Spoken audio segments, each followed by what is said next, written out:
¿Qué tal? ¿Cómo están? Buenos días a todos. ¿Cómo estás? Eh, la verdad es que yo lo que creo, nosotros lo que pensamos es que primero los datos de inflación dan dos dígitos, ¿sí? También para el mes de septiembre, eh, 11 puntos, 11,2, 11,5, debiera estar por allí. Recordemos que el Banco Central en realidad lo que dijo es no le vamos a subir las tasas porque creemos que la inflación de dos dígitos no se va a repetir y por lo tanto no necesitamos tener una tasa nominal más alta que la que tenemos. Creo que con eso estamos bien. Ese es un poco fue el argumento del Banco Central para no subir las tasas de interés. Seguimos viendo tasas de dos dígitos, probablemente algo menos, tal vez un punto menos, un poquitito más respecto al mes de agosto, pero siguen siendo tasas altísimas. Nosotros vemos muy difícil que el Banco Central pueda mantener las tasas en estos niveles con una inflación de dos dígitos igualmente. Así que veremos cómo se comporta, ¿sí?, la autoridad monetaria en este caso. Pero la inflación, después del salto cambiario, que recordemos, no ha sido un salto cambiario, simplemente ha sido adelantar todo el goteo diario, ¿sí?, a un 7-8 mensual, que más o menos para el 32 de octubre nos ponía en un dólar oficial de 3,50. Imaginamos que debiera tocar la tasa de interés el Banco Central. Lo que pasa es que nosotros pensamos que ya a este punto hay una especie de inefectividad de la tasa nominal. Y veremos un poco, y creo que va a estar un poco supeditado también al correr de los días de cara al 22 de octubre, qué escenario está descontado en precios respecto de quién puede ser el ganador o no, si puede o no haber primera vuelta, si puede o no haber balotaje. Ahora se están empezando a ver un desarme, Santiago, de los plazos fijos, ¿no? Gente que no está renovando. ¿Por qué? Porque si vos renovás hoy el plazo fijo, ya te cae justo el vencimiento. Correcto. Para las elecciones, ¿no? Vas a encontrarte un día 23 de octubre con un resultado opuesto, que lo que venimos diciendo es que cualquiera de los resultados posibles, porque los tres son posibles, van a ser de shock, porque uno puede ser el más probable de todos que en realidad cambie la escena, o posiblemente tengas un presidente ese día si se siguen algunos indicios de lo que se dice. Lo que sí, Fernando y Mariano, está claro que el 8 de septiembre, hace solamente 2 semanas, tenías un dólar de 705 pesos informal y hoy tienes un dólar de 745. Son 40 pesos. ¿Es mucho o es poco? 14 días. La pregunta es, ¿esto es una tendencia? ¿Es un recorrido que ya vimos que llegó a valer 805? Y entonces todo lo que esté por debajo de 805 es bastante irrelevante. ¿Cómo lo ven? O fue un overshooting, como dicen muchos. No, lo que pasa es que eso fue un overshooting. Santiago, Mariano, a ver, nosotros creemos que hubo una sobrereacción, ¿sí? Pero no nos tendría acostumbrado, los dólares financieros nos tienen acostumbrado a esto. O sea, a mí me parece que la pregunta de caro y barato, te pido disculpas, Santiago, pero es un poco irrelevante hoy, ¿sí? Hoy los dólares financieros están sumamente controlados. 20 pesos, 30 pesos, 40 pesos para sobrereacciones del tipo de cambio financiero no son exageradas, suceden todo el tiempo. Y yo creo que, por ejemplo, un dólar de 7,40, si vos querés, un contado con liquidación en 710 pesos o 715 pesos, todavía no tiene incorporado, o sea, no está en precios un escenario, por ejemplo, de primera vuelta. A nuestro juicio, eso no está en precios todavía. Y tenemos que ver lo que pasa en estos 30 días y cómo las variables financieras, sobre todo precio de los activos y, en definitiva, el dólar implícito. Recordemos que el dólar MEP o el dólar contado con liquidación no es más que un dólar implícito, ¿no?, de cotización de títulos entre pesos y dólares. Entonces, en definitiva, hay que ver cómo van operando esos títulos y qué van incorporando respecto a lo que sucede el 22 de octubre. Y me parece que los escenarios son muy volátiles, yo te diría, de lo que pueda estar ocurriendo a partir del 23. Entonces, no va a ser lo mismo si no está en precios y por lo tanto es casi un cisne negro el caso de que haya o no primera vuelta, o sea, concretamente que todo termine en primera vuelta. Tenemos que hablar de un solo candidato en caso de que sea primera vuelta. Eso hoy no está incorporado en precios seguramente. Y por supuesto no va a ser lo mismo si el gobierno, en este caso Massa, llega a un balotaje que si no llega a un balotaje. Nosotros vemos que si llega a un balotaje y probablemente este modus operandi financiero de intervención va a durar un mes más. Ya no tiene Massa por qué tocar el tipo de cambio oficial ni devaluar respecto a lo que hizo el 14 de agosto. No creo que Massa en ese escenario repita un error semejante a nuestro juicio, más allá de la razón por la que haya devaluado, ¿no? Creo que ha sido un grave error y no creo que se repita si tiene chances presidenciables. Sí, tenía la presión del fondo, ¿no? Que si no no le daba la plata, si no devaluaba. Correcto. Recordemos lo que pasó una semana antes de las PASO, donde ya tuviste una presión dolarizadora muy fuerte. Por lo tanto, seguramente una semana o 10 días antes de las presidenciales vuelva esta presión dolarizadora. Sí. Y sobre los valores que contabas vos del contado con liquidación. Bueno, hoy el Cenevi ya lo tenés en 750 pesos y tenés un contado con liquidación subsidiado, ¿no? Subsidiado por el agro, donde hoy está liquidando el 25% a través de ahí. ¿Qué va a pasar el 1 de octubre cuando se termine este dólar soja 4 si el gobierno no renueva, ¿no?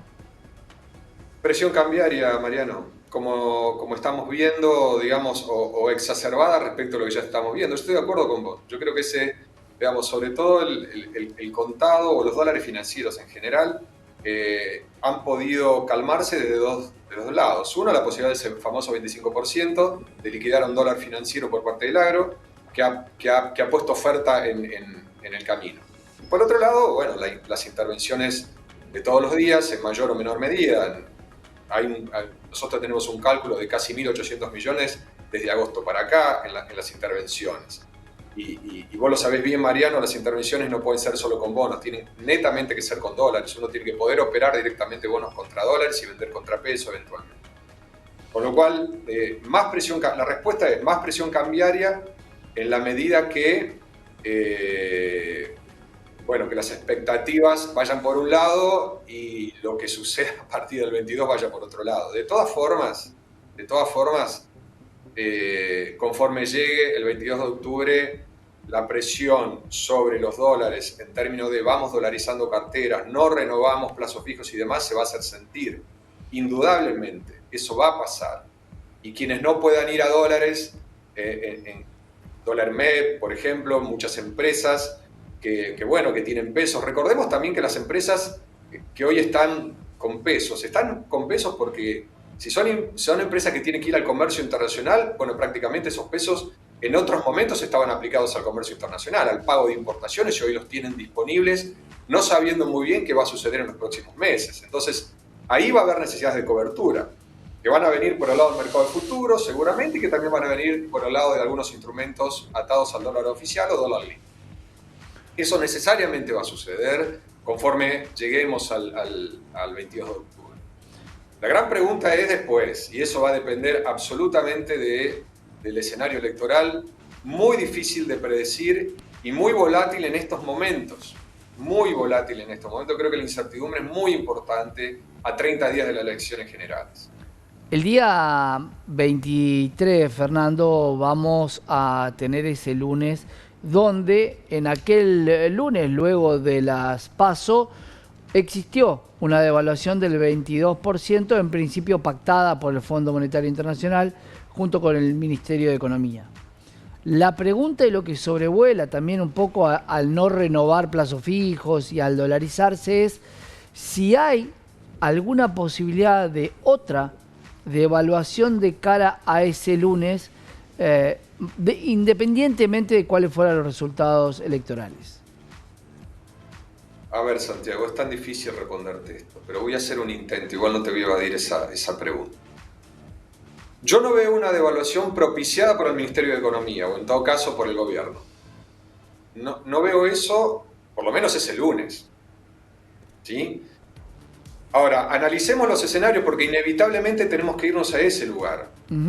¿Qué pasaría a partir del lunes si, vamos a suponer, Milei gana en primera vuelta? ¿Cuál sería la reacción del gobierno que ya se sabe perdedor? Y eso es muy difícil de predecir. Imagino que ese escenario va a depender muchísimo de lo que el candidato en ese ya ungido presidente haga. Entonces, van a ser clave las declaraciones, por ejemplo, del candidato de Milei en ese momento.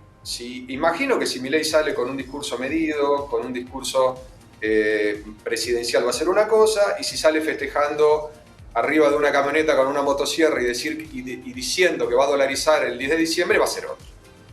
Entonces ahí, imagino, va a ser un escenario de fuertes presiones en los dólares financieros y de una escalada, imagino, de precios y hasta no renovaciones de pesos que ya va a empezar fuertemente y no quiero imaginar otros escenarios. Ahora, en el caso, yo te lo decía antes, en el caso que haya balotaje y que el gobierno esté involucrado en el balotaje, no veo una devaluación. Imagino un mes más en estas condiciones, o sea, con precios volados de 2 dígitos mensuales, posiblemente con alguna tasa de interés que me parece que debieran corregir, les guste o no, para que por lo menos la renovación de pesos siga un mes más, de los depósitos a plazo. No veo una devaluación y veo una fuerte intervención en los dólares financieros, lo mismo. Y el otro escenario, el escenario donde Bullrich puede ser quien esté en el balotaje, también es un escenario de fuerte incertidumbre. No sabemos hoy cómo va a reaccionar el gobierno frente a eso. Lo que sí sabemos es que probablemente ese sea el escenario más promercado moderado.